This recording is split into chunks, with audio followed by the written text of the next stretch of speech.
जय हिंद दोस्तों, नमस्कार। स्वागत है आपका सिलेक्शन गुरुजी ऑनलाइन के ऑफिशियल यूट्यूब चैनल पर। आज हम बात करने वाले हैं उत्तर प्रदेश पुलिस के तथा उत्तर प्रदेश में पूछे जाने वाले तमाम हिंदी के प्रश्नों के बारे में, और ऐसे प्रश्न जो कि लगातार परीक्षाओं में पूछे जाते रहे हैं और अग्रिम परीक्षाओं में लगातार पूछे जाने की संभावना बरकरार है। ठीक है, तो अब जो है ये सारे के सारे प्रश्न ऐसे हैं जिनके प्रश्न के साथ साथ उत्तर और इसके बाद उनके एडिशनल फैक्ट्स की भी जानकारी हम लोग करेंगे। देर न करते हुए शुरू करते हैं आज का पहला प्रश्न। अब ये जो चार ऑप्शन आपके सामने दिखाई दे रहे हैं, ये चारों ऑप्शंस में से आपको ये फाइंड आउट करना है कि किसमें कौन सा वाक्य शुद्ध है। वाक्य शुद्धि का ये प्रश्न है, तो पूछ रहे हैं कौन सा वाक्य शुद्ध है। गीतों की पुस्तक एक ला दीजिए, गीतों की एक पुस्तक ला दीजिए, एक गीतों की पुस्तक ला दीजिए, एक गीत की पुस्तक ला दीजिए। आपके पास 3 सेकंड है, आप उत्तर करें। यदि आपने चुना ऑप्शन नंबर बी, गीतों की एक पुस्तक ला दीजिए, बिल्कुल सही जवाब है। अब देखिए गलतियां कहाँ हो रही हैं। गीतों की पुस्तक एक ला दीजिए तो बिल्कुल साफ साफ गलत है, एक को पहले होना चाहिए था। ठीक है, एक गीतों की, एक गीतों नहीं होता है, एक गीतों की पुस्तक नहीं होती है। ठीक है, तो ये भी गलत हो गया। एक गीत की पुस्तक, अब एक गीत की पुस्तक थोड़ी होती है, कई गीतों की पुस्तक एक पुस्तक होती है ना, तो इसलिए ये तीनों के तीनों गलत हो जाएंगे और ऑप्शन नंबर बी क्या हो जाएगा, सही हो जाएगा। गीतों की एक पुस्तक ला दीजिए। अगला ऑप्शन, अगला प्रश्न, ये भी वाक्य शुद्धि का प्रश्न है। मैं सारी रात भर जागता रहा, मैं पूरी रात भर जागता रह गया, मैं पूरी रात में जागता रहा, मैं सारी रात जागता रहा। 3 सेकेंड।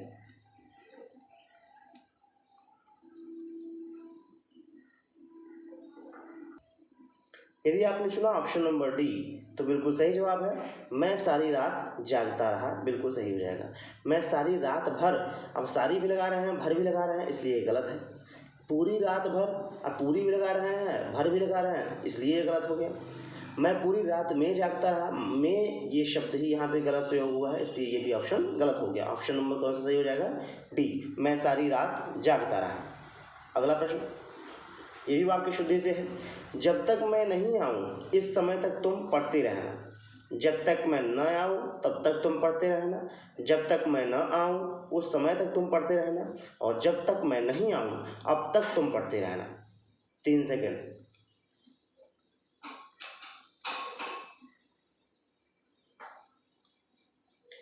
अगर आपने चुना ऑप्शन नंबर बी तो बिल्कुल सही जवाब है। जब तक मैं न आऊँ तब तक तुम पढ़ते रहना। देखिए गलती पहले में क्या है, जब तक मैं नहीं आऊँ इस समय तक तुम पढ़ते रहना, तो इनका जो कॉम्बिनेशन है, वाक्यांश को जोड़ना है, वो गलत हो गया है ना। जब तक के साथ तब तक वाला जो है कि कॉम्बिनेशन सेट होता है। जब तक मैं न आऊँ उस समय तक तुम पढ़ते रहना, नहीं, जब तक के साथ तब तक, जब तक मैं नहीं आऊँ तब तक तुम पढ़ते रहना। अब जब तक मैं न आऊँ होता है, नहीं आऊँ, यहाँ पे नहीं का शब्द प्रयोग गलत है, इसलिए ऑप्शन नंबर कौन सही हो जाएगा, ऑप्शन नंबर बी सही हो जाएगा। अगला प्रश्न, यह काम मैं आसानी से कर सकता हूँ, यह काम मैं आसानी से कर सकता हूँ, यह काम मैं आसानी पूर्वक कर सकता हूँ, यह काम मैं आसानी के साथ कर सकता हूँ। 3 सेकेंड। अगर आपने चुना ऑप्शन नंबर बी तो बिल्कुल सही जवाब है। यह काम मैं आसानी से कर सकता हूँ। यह काम में, यहाँ पहले तो में लग गया इसलिए गलत हो गया। ठीक है, में आसानी और सहित, आसानी सहित गलत शब्द होता है, तो अपने का ये गलत हो गया। मैं आसानी पूर्वक कर सकता हूँ, ये भी बात गलत हो गया, पूर्वक का प्रयोग नहीं होगा। यह काम में आसानी के साथ का प्रयोग गलत है यहाँ पे। ठीक है, तो ऑप्शन नंबर कौन सही हो जाएगा, ऑप्शन नंबर बी सही होगा। नेक्स्ट क्वेश्चन कह रहे हैं, गांधी जी का अर्थशास्त्र धर्म और खाली स्थान पर आधारित है। मतलब गांधी जी का जो अर्थशास्त्र है वो धर्म और किस पर आधारित है, यही प्रश्न है आपका। फिलिंग द ब्लैंक्स है, खाली स्थान है उसको भरना है। न्याय, यश, प्रशासन, अहिंसा। 3 सेकेंड आपके पास।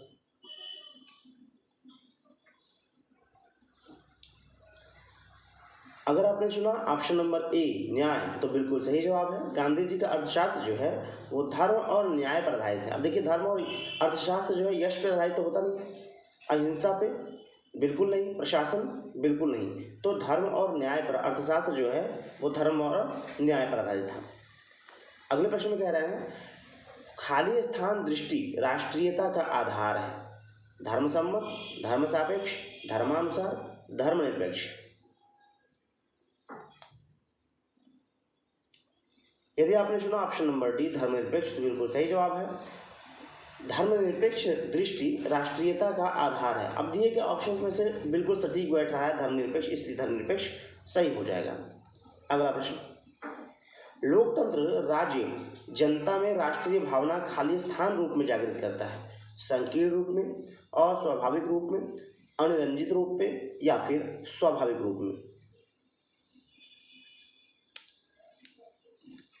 यदि आपने चुना ऑप्शन नंबर डी तो बिल्कुल सही जवाब है। लोकतंत्र राज्य जनता में राष्ट्रीय भावना स्वाभाविक रूप में जागृत करता है। ठीक है, अगला प्रश्न, विकास के लिए आर्थिक खाली स्थान आवश्यक होती है, विविधता, आत्मनिर्भरता, सक्षमता या बहुलता।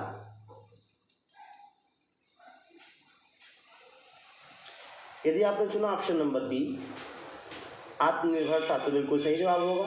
विकास के लिए आर्थिक आत्मनिर्भरता आवश्यक होती है। आप अगर आर्थिक आत्मनिर्भर हैं तो जन जन का विकास होगा, और जन जन का विकास होगा तो देश का विकास होगा, ये तय बात है।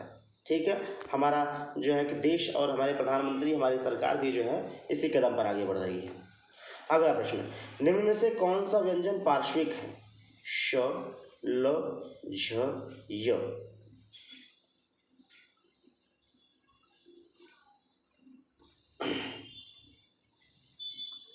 यदि आपने चुना ऑप्शन नंबर बी तो बिल्कुल सही जवाब है।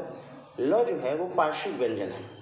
अच्छा, पार्श्विक व्यंजन होता क्या है, जब जिस शब्द के उच्चारण में हवा जो है तो वायु जीभ के पीछे के हिस्से से या फिर बगल के हिस्से से निकल जाए। आप जब ल बोलते हैं ल, तो या जो हवा है वो तो या तो पीछे के हिस्से से, जीभ के पीछे के हिस्से से या फिर बगल के हिस्से से अगर निकल जाती है तो उसे हम पार्श्विक व्यंजन कहते हैं। और पार्श्विक व्यंजन एक है अपनी वर्णमाला में, वो है ल। ठीक है, अब य की बात करते हैं तो य वो। ठीक है, अब य वो जो दोनों हैं, य और वो, ये दोनों के दोनों अर्ध स्वर कहलाते हैं। ठीक है, क्या कहलाते हैं, अर्ध स्वर, क्योंकि कभी कभी ये स्वर के रूप में प्रयोग किए जाते हैं, कभी कभी व्यंजन के रूप में प्रयोग किए जाते हैं। ठीक है, अगला प्रश्न, अगले प्रश्न में कह रहा है उन्मेष किस प्रकार का शब्द है, तद्भव, तत्सम, देशज, आगत।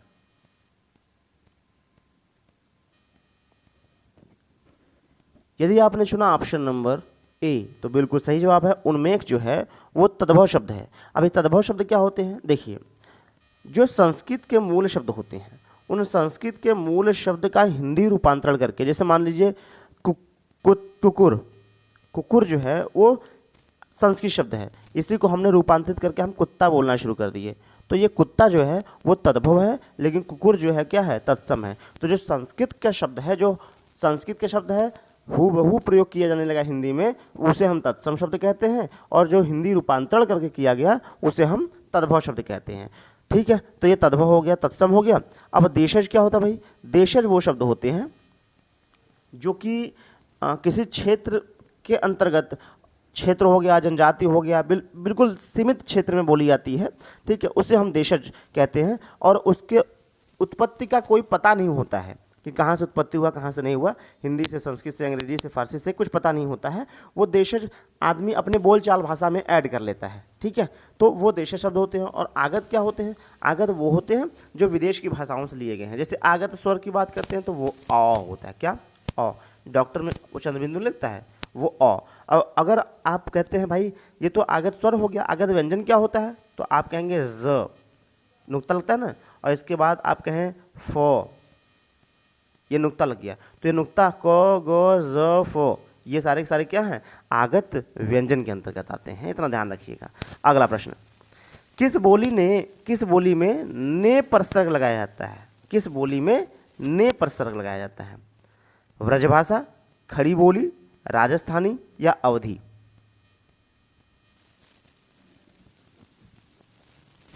यदि आपने चुना ऑप्शन नंबर बी तो बिल्कुल सही जवाब है, खड़ी बोली। खड़ी बोली में जो है ने पर सर्ग लगाया जाता है। अब ये देखिए, खड़ी बोली जो होती है ये पहले तो पश्चिमी हिंदी की बोली होती है। पश्चिमी हिंदी के अंतर्गत खड़ी बोली, हरियाणवी, बांगरू, कन्नौजी, बुंदेली, ब्रजभाषा, ठीक है, ये सारे के सारे किसके अंतर्गत आते हैं, पश्चिमी हिंदी के अंतर्गत खड़ी बोली, पश्चिमी हिंदी के अंतर्गत ये बोलियाँ आती हैं। ठीक है, अब ये जो खड़ी बोली है इसमें ने पसर का मतलब क्या हुआ, ने पसर का मतलब क्या होता है, जैसे अब इसी खड़ी बोली में मैंने, तुमने, तूने, ठीक है, ये शब्द प्रचलित थे, इसलिए इसमें ने शब्द लगाया था ना, इसलिए कहते हैं ने परसर्ग खड़ी बोली में लगाया जाता है। अब जैसे अवधि की बात कर लें तो अवधि बोली जो होती है ये आकार बहुला होती है। जवन, तवन, कवन, तोर, हमार, तोका, मोका, ये सारे शब्द जो है कि अवधि में प्रयोग किए जाते हैं, इसके आकार बहुला कहते हैं इनको, ठीक है। अब राजस्थानी बोली की बात कर लेते हैं तो राजस्थानी बोली ओकार बहुला होता है। अड़ का प्रयोग जो है किसमें ज़्यादा होता है, जैसे कोड़, ठाड़ा, भारो, मारो, है ना, तो हम कहते हैं ये क्या है, ओकार बहुला होती है और राजस्थानी बोली के अंतर्गत आती हैं। अगला प्रश्न, अब अच्छा व्रज छूट गया क्या, व्रज देखते हैं। व्रज जो है वो ओकार बोली ही होती है, जैसे गयो, खायो, भयो, पढ़ायो, ठीक है, ये ब्रज भाषा के अंतर्गत आती हैं। अगला प्रश्न, अब अगला प्रश्न जो है वो आपका जो है वाक्य निर्धारण का सवाल है कि पहला वाक्य ये है, छठा वाक्य ये है, इसके बीच में ये चारों के चारों वाक्य बैठाने हैं आपको, ठीक है। तो आपके पास है 5 सेकेंड, आप बैठाइए।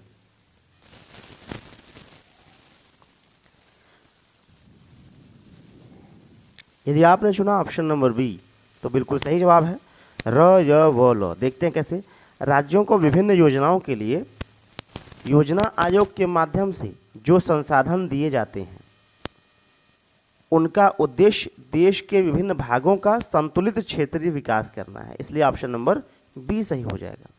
अगला प्रश्न, भारतवर्ष के लिए हिंदी भाषा का नाम सबसे पहले किसने सुझाया, रविंद्रनाथ ठाकुर, मदन मोहन मालवीय, राजा राम मोहन राय या फिर महात्मा गांधी। 3 सेकेंड। यदि आपने चुना ऑप्शन नंबर सी तो आप कहेंगे बिल्कुल सही जवाब है, राजा राम मोहन राय जी ने भारतवर्ष के लिए हिंदी भाषा का नाम सबसे पहले सुझाया था। अब देखिए, अब बाद में रविन्द्रनाथ टैगोर, मदन मोहन मालवीय, गांधी ने भी इसका समर्थन किया, क्योंकि यह भाषा अन्य भाषाओं की अपेक्षा बहुत कुछ बड़े क्षेत्र में बोली जाती थी, इसलिए इसको जो है कि बाद में सभी ने समर्थन दिया, लेकिन सबसे पहले जो है कि राजा राम मोहन राय ने किया। और राजा राम मोहन राय के बारे में जान लेते हैं कि राजा राम मोहन राय जी जो है इन्हीं के अथक प्रयासों द्वारा सती प्रथा का अंत किया गया था।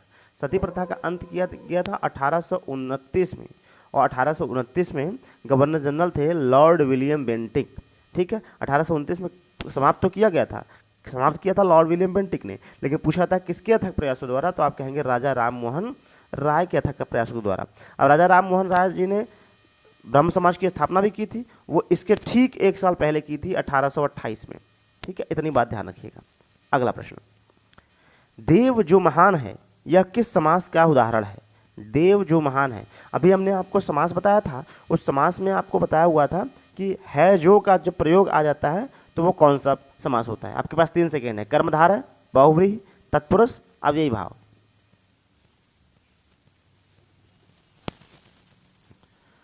यदि आपने चुना ऑप्शन नंबर ए कर्मधार है तो बिल्कुल सही जवाब है। देव जो महान है ये जो है कर्मधारय समास के अंतर्गत समास विग्रह है।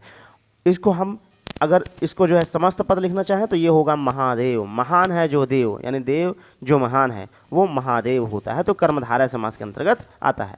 बहुव्रीहि, एक इसमें क्या होता है, एक पद दूसरे की विशेषता बताता है और दूसरा दोनों मिलकर किसी तीसरे की विशेषता बताते हैं, तो ये बहुव्रीहि समास के अंतर्गत आता है। अव्ययी भाव में प्रथम पद अव्यय या उपसर्ग होता है, प्रथम पद ही प्रधान होता है, ठीक है, जैसे यथासंभव, यथाशक्ति, भरपेट, आमरण, ठीक है, आजीवन, ये अव्ययी भाव समास के उदाहरण है।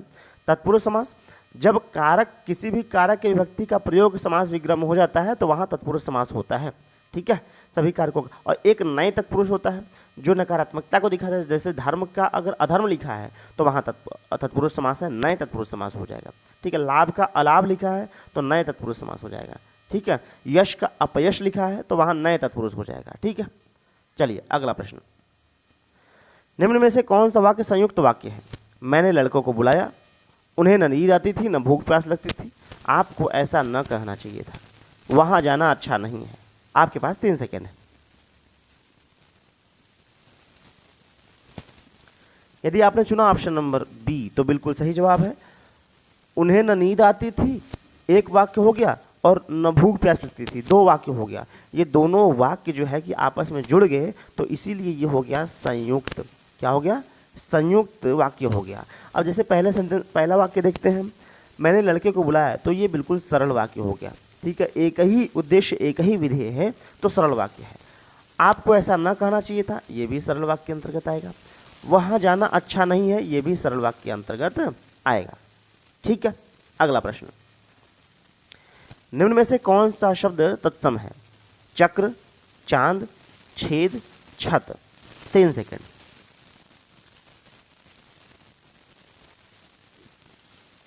यदि आपने चुना ऑप्शन नंबर ए तो बिल्कुल सही जवाब है, चक्र जो है वो तत्सम है। देखिए, जब कभी भी तत्सम का मैंने आपको जो है ट्रिक बताया हुआ पिछले वीडियोस में कि जब कभी भी अगर ये र आ जाए, नीचे वाला र आ जाए, या ऊपर वाला र आ जाए, ठीक है, या फिर ऋषि वाला र आ जाए, तो ये तत्सम के अंतर्गत आते हैं। जैसे अब ये क्रम हो गया, ये चक्र हो गया, ये अगर हम लिखना चाहें अर्क तो ये भी चला जाएगा, कृत्य तो ये भी जो है तत्सम में चला जाएगा। अब अगर छत्री अगर रहे तो भी आपके ये तत्सम है, बड़ा श रहे तत्सम है, खटकोड़ श रहे तत्सम है, वकील रहे तत्सम है, ऋषि अगर आ जाए तो कह दीजिए क्या है, तत्सम है। ठीक है, इस प्रकार से इनका एक तरीके से ट्रिक ही है, इसको आप ध्यान रखिए, पकड़ने में बहुत आसानी होती है। अगला प्रश्न, संहार का सही संधि विच्छेद क्या होता है? संधनहार, समधनहार, समधनहार, समधनहार। यदि आपने चुना ऑप्शन नंबर डी तो बिल्कुल सही जवाब है, समधनहार मिला के होता है संहार, और यह व्यंजन संधि का पार्ट है। किसका है भाई? व्यंजन संधि का पार्ट। संधि होते हैं 3 प्रकार के, स्वर, व्यंजन, विसर्ग। स्वर में 5 पार्ट होते हैं, दीर्घ, गुण, यड़, वृद्धि, अयादि। बाकी व्यंजन में नियम चलते हैं और विसर्ग में भी नियम चलते हैं। लेकिन व्यंजन में एक बात ध्यान रखिएगा, जब कभी भी एक पहले शब्दांश का अंतिम अक्षर या दूसरे शब्दांश का प्रथम अक्षर, इनमें से कोई भी एक व्यंजन अगर हो जाए तो आप कह दीजिए व्यंजन संधि है, इसमें कहीं कोई आपत्ति नहीं है। अगर विसर्ग संधि रहेगा तो विसर्ग उसमें लगना तय है। ठीक है, ये विसर्ग लगना तय है उसमें। ठीक है, और अगर स्वर संधि रहेगा तो स्वर संधि में आप ध्यान रखिएगा, प्रथम शब्दांश का अंतिम अक्षर और द्वितीय शब्दांश का प्रथम अक्षर, दोनों के दोनों स्वर रहेंगे। ये बात हमेशा ध्यान रखिएगा। ठीक है, अगला प्रश्न, शब्द युग में यदा कदा के सही अर्थ युग्म का चयन कीजिए। यदा कदा, जब तब, कब तब, जब कब, कब जब।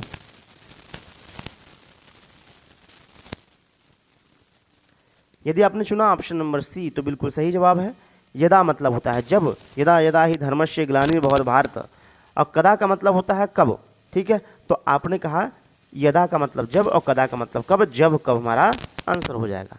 अब ये अंतिम प्रश्न है, नियत नियत। पिछले वीडियो में मैं करा चुका हूँ, इसका सही उत्तर क्या होगा कमेंट बॉक्स में कमेंट कीजिएगा, और यदि आपने पूरा वीडियो देखा है तो पसंद आया हो तो लाइक कीजिएगा, दोस्तों के साथ शेयर कीजिएगा, चैनल पे नए हैं तो सब्सक्राइब कर लीजिएगा। बाकी के लिए अगले वीडियो मिलते हैं, तब तक के लिए जय हिंद, जय भारत।